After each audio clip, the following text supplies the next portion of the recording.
sacrosanta unitat d'Espanya. Ho diré tantes vegades com calgui. El jutge Llarena ha entrat al Parlament i ho ha fet per decidir qui pot ser i qui no pot ser president. Per tornar a empresonar Turull, Forcadell, Romeva, Bassa i Rull pel fet de fer política. Per impedir que tots ells, conjuntament amb les persones que estan a l'exili, puguin exercir els seus drets civils, malgrat que l'ONU ha instat a Espanya perquè els permetin exercir.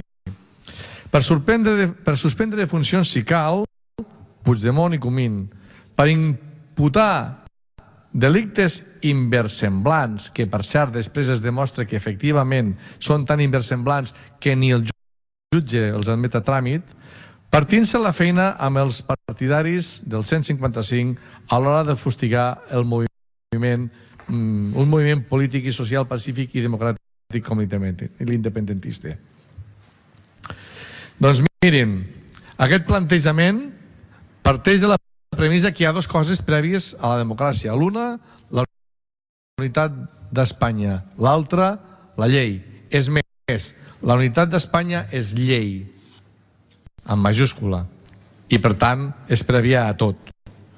Doncs prèvia a la preeminència de l'Estat en una democràcia hi ha la democràcia mateixa, i prou.